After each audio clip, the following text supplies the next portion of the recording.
Good evening, students. So, our today's topic is that we'll be discussing our unit number 24, that is agriculture, from your book Shankar IS Environment. ठीक है. तो today we'll be discussing unit number 24. तो आपके unit number 24 that is your agriculture. तो इसमें आपको बहुत अलग अलग आपको topics दिखेंगे, like what is organic farming, what are the different components of organic farming, what are organic and inorganic fertilizers, and what is permaculture. तो ऐसे आप जब when you go through the book you will see that वहाँ पे आपके बहुत अलग अलग आपको टॉपिक्स दिए गए हैं. ठीक है.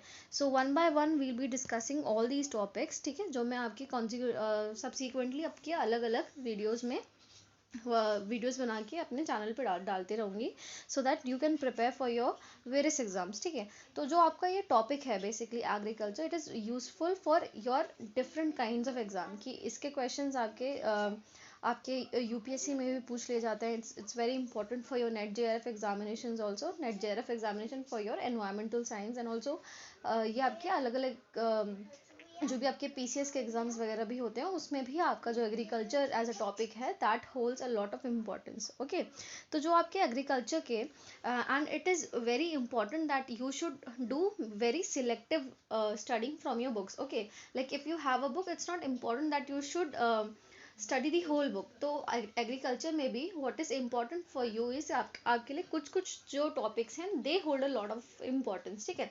तो जो आपके इम्पॉर्टेंट टॉपिक्स हैं वही topics I will be discussing in these videos with you. ठीक है. तो basically I will be making a series on your the book that is your Shankar I S environment. ठीक है.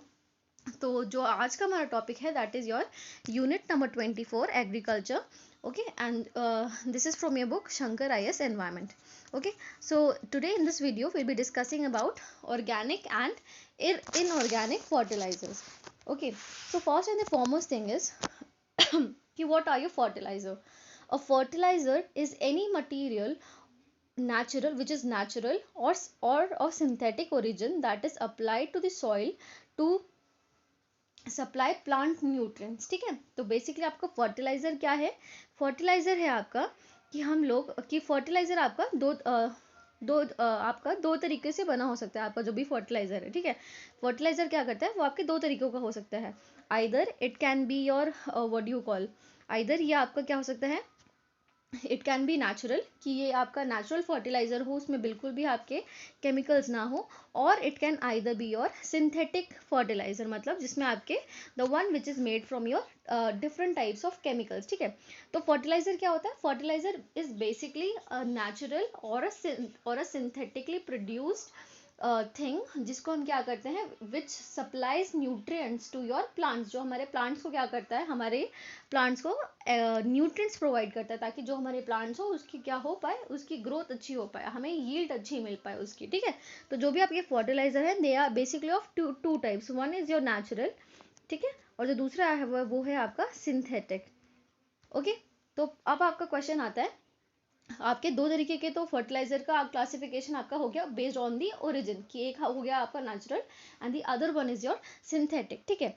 उसके बाद में आता है आपका ऑर्गेनिक एंड इनऑर्गेनिक फर्टिलाइजर. ठीक है. अब your organic and inorganic fertiliser, ये जो आपका टॉपिक है it is very important from your unit number 24. ठीक है. क्योंकि दिस इज़ वेरी इंपॉर्टेंट है और इस पर आपको काफ़ी बार आपके अगर आप अपना क्वेश्चन पेपर देखोगे तो आपको इसमें इस टॉपिक पे आपको क्वेश्चन दिख ही जाएगा. ठीक है. बिकॉज योर ऑर्गेनिक फर्टिलाइजर्स की बात करें और अपनी ऑर्गेनिक फार्मिंग की बात करें तो these are the things that are quite in news these days. ठीक है. तो ये जो सारी चीज़ें हैं वो आजकल आपकी न्यूज़ में काफ़ी हैं, इसीलिए it becomes a very important topic that you should know about. Okay.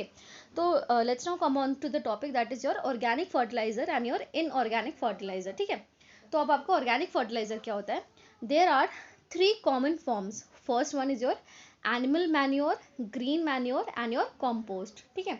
तो जैसे मैंने अभी आपको बताया कि आपका होता है ना fertilisers, they can be natural और दे कैन बी सिंथेटिक.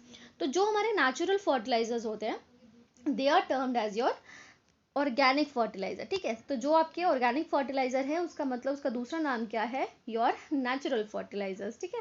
अभी मैंने आपको डिस्कस किया था जिसका जो सोर्स है वो नेचुरल हो, मतलब उसमें आपका कोई भी केमिकल एडेड ना हो. ठीक है.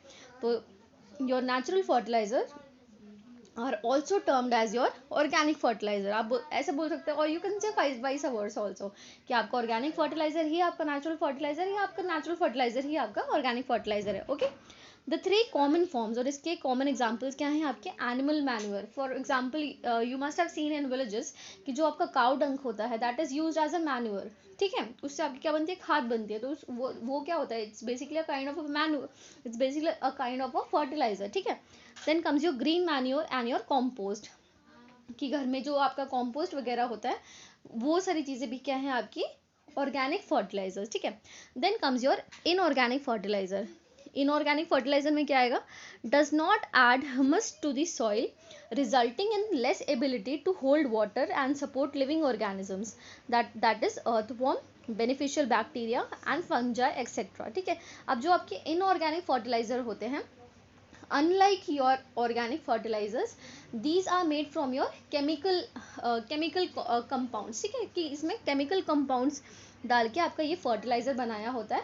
और ये क्या करता है? ये आपकी सॉइल में हमस प्रोवाइड नहीं करता है। हमस, जैसे आप जब सॉइल को देखते हैं तो आपको सॉइल में जब उसमें हमस का कंटेंट ज़्यादा होता है, हमस तो it becomes black in colour, ठीक है। अब जो आपका हमस होता है ना, वो बेसिकली ब्लैक कलर का होता है, और जिस सॉइल में आपका हमस ज़्यादा होगा वो सॉइल आपकी क्या करेगी? It will retain more water in it, ठीक है। वो क्या करती है?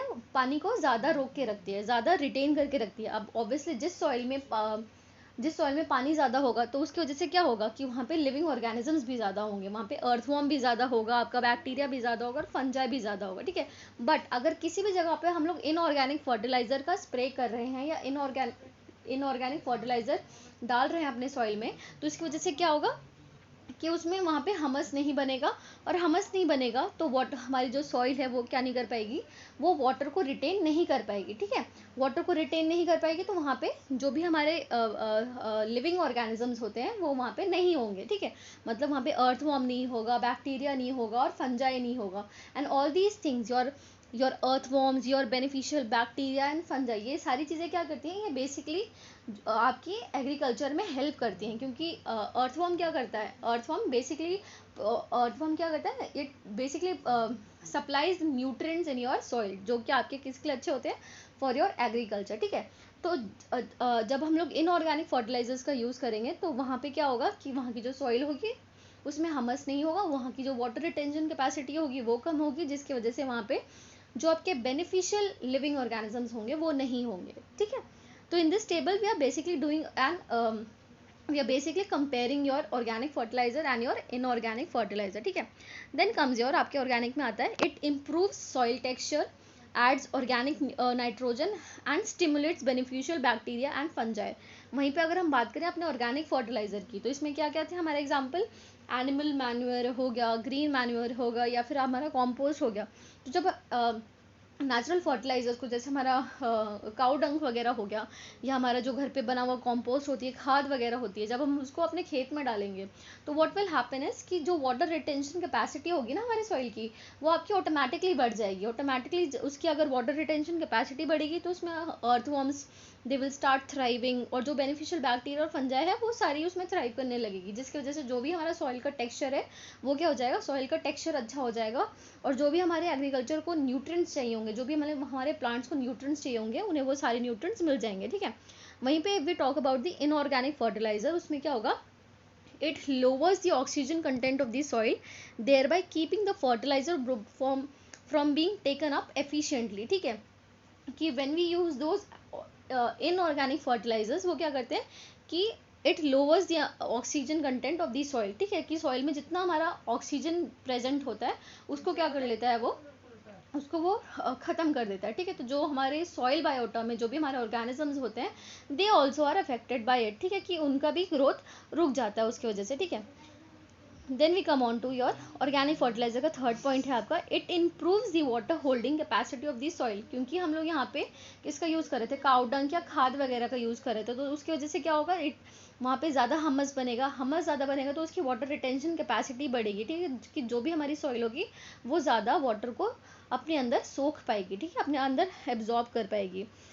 यहीं पे आपका थर्ड पॉइंट है इनऑर्गेनिक फर्टिलाइजर का, it supplies only a limited number of nutrients usually nitrogen and phosphorus, ठीक है। तो जो आपके यूजुअली जो आपके इनऑर्गेनिक फर्टिलाइजर्स होते हैं उसमें they only provide your nitrogen and phosphorus, ठीक है, कि आपके NPK वाले आपके आपको फर्टिलाइजर्स मिलेंगे, ठीक है, इन द मार्केट। अगर आप मार्केट में जाते हैं in order to buy inorganic fertiliser, chemical वाले फर्टिलाइजर्स खरीदने जाएंगे तो आपको वहाँ मेजरली नज़र आएगा कि जो भी फर्टिलाइजर है उसमें आपको नाइट्रोजन, फॉस्फोरस या फिर आपको जो आपको एक कॉम्बिनेशन होता है ना NPK का, आपको वही यही तीन चीज़ें मिलेंगी, ठीक है। तो बेसिकली इसमें क्या हो रहा है कि जो भी आपके फर्टिलाइजर्स, इनऑर्गेनिक फर्टिलाइजर्स क्या करें, बिल्कुल लिमिटेड न्यूट्रिएंट्स ही प्रोवाइड कर रहे हैं हमारे प्लांट को, ठीक है। फिर आपका लास्ट पॉइंट आता है आपके ऑर्गेनिक फर्टिलाइजर्स का, it helps to prevent erosion, ठीक है। क्यों, और ये आपके इरोजन को कैसे प्रिवेंट कर रहे हैं, क्योंकि एज आई टोल्ड कि जो आपके ऑर्गेनिक फर्टिलाइजर्स होते हैं ये क्या करते हैं, ये जाके हमस हमस प्रोड्यूस करते हैं वहाँ पे जाके, दे क्रिएट हमस, ठीक है। ये हमस की क्वांटिटी को क्या करते हैं, इंक्रीज करते हैं। अब ये हमस की क्वांटिटी को इंक्रीज करेंगे तो उसकी वजह से क्या होगा, जो भी वहाँ की वाटर रिटेंशन कैपेसिटी होगी वो बढ़ जाएगी।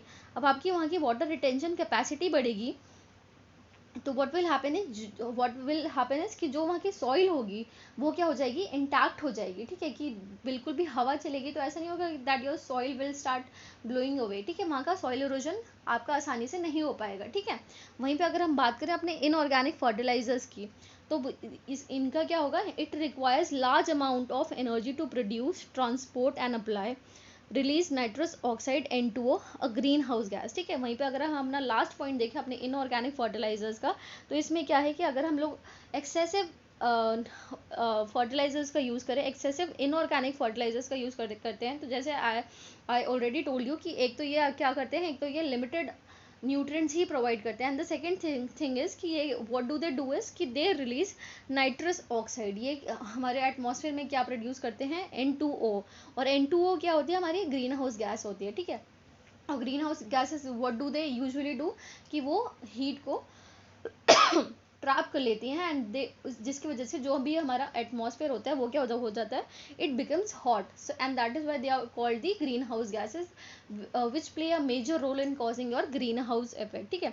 तो जो भी हमने ये बेसिकली अभी हमने कंपैरिजन देखा है, इससे एक चीज़ तो क्लियर है that your organic fertilizers are way more better than your inorganic fertilizers, ठीक है। क्योंकि इनऑर्गेनिक फर्टिलाइजर्स में आपका क्या हो रहा है कि उससे आपके सॉइल को हमस भी ऐड नहीं हो रहा है, आपकी सॉइल की वाटर रिटेंशन कैपेसिटी भी कम हो रही है, वहाँ पे आपको अर्थवॉर्म्स वगैरह जो भी बेनिफिशियल बायोटा है वो भी नहीं है, ठीक है। वहाँ की सॉइल भी लूज है, वहाँ का टेक्सचर भी अच्छा नहीं है, और अगर हम फर्टिलाइजर्स प्रोवाइड भी कर रहे हैं तो वो भी limited amount of nutrients he provide कर रहे हैं, जिसमें से अगर हम लोग नाइट्रोजन वाला फर्टिलाइजर डाल रहे हैं तो it is producing N2O which is nitrous oxide which is usually a greenhouse gas, ठीक है। तो जो भी है आपके इनऑर्गेनिक फर्टिलाइजर्स के आपके क्या हैं, काफ़ी ज़्यादा इसके एडवांटेजेस एंड डिसएडवांटेजेस। वहीं we talk about the organic fertilizers, they are very natural, और इसके काफ़ी ज़्यादा एडवांटेजेस हैं, जैसे कि इट एड्स ह्यूमस, और ह्यूमस की वजह से क्या होता है कि वाटर की जो भी हमारी सॉइल होता है उसका टेक्सचर अच्छा हो जाता है, उसकी वाटर रिटेंशन कैपेसिटी अच्छी हो जाती है, उसमें आपके अर्थ वॉर्म्स और बेनिफिशियल बायोटा जो होता है वो ग्रो करने लगता है, जिसकी वजह से जो आपकी सॉइल होती है वो क्या हो जाती है, वो इंटैक्ट हो जाती है, और उसका सॉइल इरोजन आपका इजिली नहीं हो सकता है, ठीक है। And unlike your inorganic fertilizers, your organic fertilizers are very much natural and they don't produce any type of your greenhouse gases, ठीक है। तो ये तो था आपका basic comparison between your organic and inorganic fertilizers, okay। So this is all for your today's class, and आने वाली series में I'll be discussing many more topics from your unit number 24, that is your agriculture, ठीक है। uh, so I hope this topic is very clear, okay। So that's all for today, and all the very best and keep studying.